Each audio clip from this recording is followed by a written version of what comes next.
Bonjour. Vous avez le sentiment que rien n'arrive dans votre vie, d'être bloqué, de ne pas avancer. Alors que vous avez vu voyants, médiums, thérapeutes qui vous ont annoncé le meilleur à venir. Et pour vous, rien n'arrive. Si cette vidéo vous interpelle, je vous invite à regarder la suite.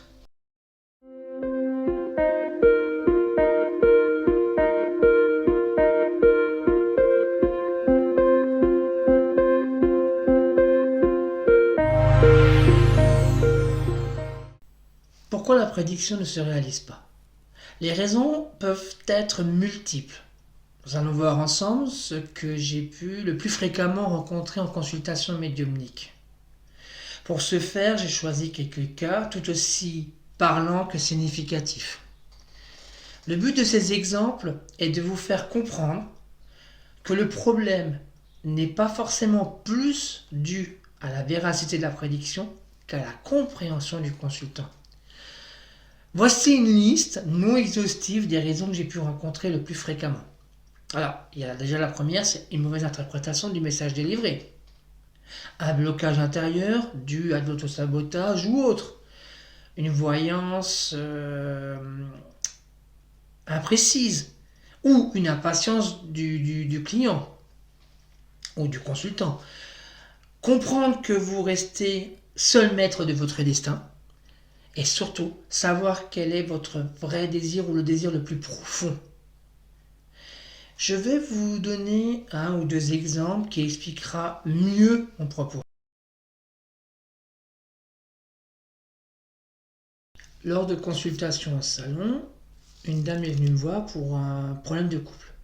Son problème était lié à des soucis conjugaux. Comme en habitude, je demande une question courte et précise afin de ne pas être influencé par la question. Je me branche sur la dame, je demande à ses guides et à ses anges et je fais mon tour de carte. Je réponds à sa question et je vois la libération de cet homme. Mais dans son aura, je vois un souci, un problème. Je lui demande ce qui ne va pas. Elle me dit, écoutez, j'ai vu une consoeur à vous il y a quelques années, mais elle s'est trompée. Elle avait vu le veuvage et mon mari est toujours là. Suite à ces dires, je demande encore une fois, est-ce que ma consoeur vous a vraiment parlé de veuvage ou de mort? Elle prend un temps et elle me dit, non, elle m'a parlé de libération ou de perte de mon mari. Suite à notre entretien, je l'ai mis en garde à ne pas interpréter ce qu'elle entendait ou le message qu'elle a reçu. Et ne surtout pas mettre ce qu'elle voulait entendre comme message ou vérité. Je m'explique. Suite à notre conversation, je lui annonçais alors la raison de la non-réalisation de cette prédiction. Pour elle, elle a entendu ce qu'elle voulait entendre et la séparation ne pouvait être que la perte de son mari.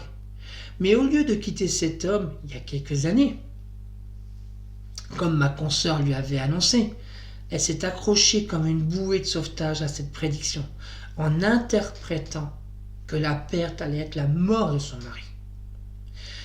Ce qui lui évitait tous les problèmes liés à cette décision trop difficile pour elle. Non pas de quitter son mari, mais toutes les conséquences de quitter son mari. Suite à cette explication, j'approfondis alors ma prédiction et lui annonça qu'elle divorcerait de cet homme. J'attire votre attention si vous allez voir un médium, une voyante, un thérapeute, et que vous y allez en voulant entendre vos désirs, vos souhaits secrets inavouables, ou enfuis au plus profond de votre être, vous allez être déçu. Je vous le redis, sans vouloir changer ou accepter les conséquences, vous allez être déçu et personne n'aura raison.